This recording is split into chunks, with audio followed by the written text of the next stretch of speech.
बोलो जयकारा, बोल मेरे श्री गुरु महाराज की जय। सभी गुरुमुख प्रेमियों को इस दास की ओर से प्रेम भरी जय सच्चिदानंद जी। बोलो जयकारा, बोल मेरे श्री गुरु महाराज की जय। कपट से बचो। जो सत्पुरुषों की कभी ना टलने वाली वाणी पर अविश्वास करके कपट का व्यवहार करते हैं, उन्हें कुदरत की तरफ से अपने कर्मों के अनुसार वैसा ही फल अवश्य मिलता है। एक कथा है, भगत जयदेव जी की किसी राजा के द्वारा आयोजित भंडारे पर गए। वहां राजा ने भेंट स्वरूप उन्हें कुछ अशर्फियां प्रदान की।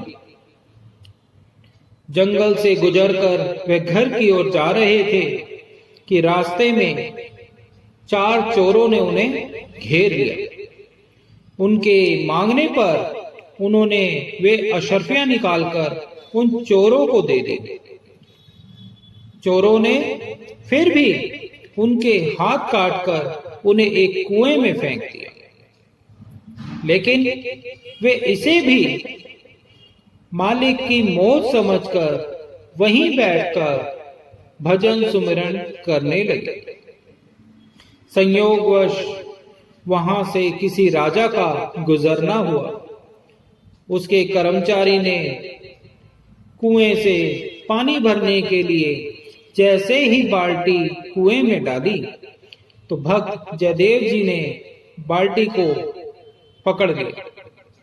बाल्टी पर दबाव बढ़ जाने की वजह से उस कर्मचारी ने नीचे झांक कर देखा तो उसे एक आदमी नजर आया।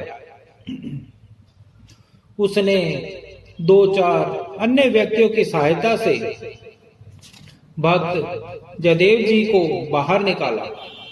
राजा ने उनकी ऐसी दशा देखकर पूछा कि तुम्हारे हाथ किसने काटे हैं? भक्त जयदेव जी ने बड़ी सहजता से कहा कि मेरे पिछले जन्म के पाप कर्मों के फलस्वरूप ही मेरे हाथ कटे हैं, इसमें किसी का कोई दोष नहीं।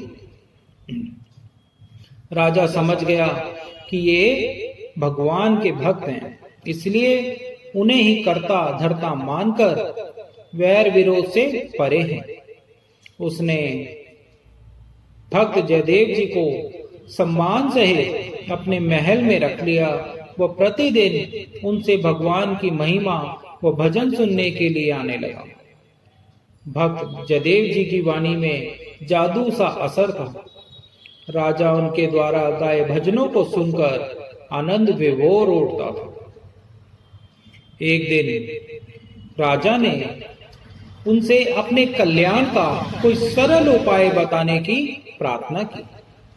भक्त जयदेव जी ने कहा कि आप एक ऐसे सत्संग आश्रम का निर्माण करवाओ जहां संतों के रहने की पूरी सुविधा हो और नित्य प्रति वहां पर सत्संग का प्रवाह चल सके।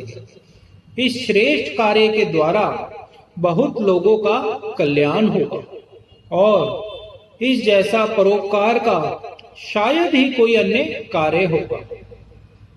राजा ने आज्ञा पाकर बहुत बड़े आलीशान सत्संग आश्रम का निर्माण करवा दिया, जहां दूर दूर से संत महात्मा आकर सत्संग की अविरल धारा बहाने लगे। कुछ ही दिनों में इस स्थान की महिमा चारों ओर फैल गई। वे चारों चोर भी धन समाप्त हो जाने पर साधु का वेश धारण कर वहां पहुंच गए। पहले तो भक्त जयदेव जी को वहां देखकर वे डर गए, भयभीत हो गए, लेकिन भक्त जयदेव जी ने उनके साथ बहुत ही नम्रतापूर्ण व्यवहार किया और राजा से कहकर उनकी खूब आवभगत कराई। जब वे जाने को तैयार हुए तो भक्त जयदेव जी ने उन्हें बहुत सारा धन पदार्थ एवं कीर्ति सामान देकर उनको विदा किया और कुछ सेवादारों को उन्हें छोड़ने के लिए भी भेजा। रास्ते में सेवादारों ने पूछा कि भक्त जयदेव जी ने आपकी इतनी विशेष आवभगत किस लिए की? वे बोले कि जिसको आप भक्त जयदेव जी कहते हैं ना, वह तो एक बहुत बड़ा चोर है। एक बार एक राजा ने चोरी के अपराध में उसे फांसी की सजा सुनाई थी, जो हम संतों के कहने से राजा ने इसको माफ कर दिया। हमारे इसी एहसान की बदौलत जिसने हमारी इतनी आवभगत कराई है। जैसे ही उन कपटी संतों ने भक्त जयदेव जी के प्रति ऐसे अपशब्द कहे, वहां धरती फट गई और चारों के चारों उसमें दबकर मर गए। यह दृश्य देखकर वे सेवादार उन्हें दिया गया सारा सामान लेकर वापस राजा के पास आ गए। भक्त जयदेव जी भी वहीं बैठे थे। उन सेवा द्वारा धरती फटने और उन चोरों के उसमें दब जाने की बात सुनकर भक्त जयदेव जी के मुख से आह निकल गई। अफसोस में जैसे ही वो अपनी बाहें रगड़ने लगे कि मालिक की कृपा से उनके कटे हुए हाथ अपने आप ठीक हो गए। ऐसा अद्भुत चमत्कार देखकर राजा चकित रह गया। उसने भक्त जयदेव जी से इस विषय में पूछा, लेकिन पहले तो वह मौन ही रहे, किंतु राजा के बार बार आग्रह करने पर उन्होंने सारा वृतांत कह सुनाया। किस प्रकार चोरों ने हाथ काटकर उन्हें कुएं में फेंक दिया था और राजा के अनुचरों ने उन्हें बाहर निकाला।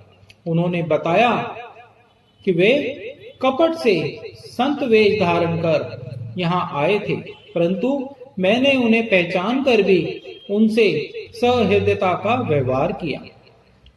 अपना धर्म समझकर मैंने भलाई की, लेकिन उन्होंने भलाई के बदले मेरी बुराई की, जो कुदरत से सहन नहीं हुई। जो खड्डा वो मेरे लिए खोद रहे थे, उसमें वो स्वयं ही गिर गए।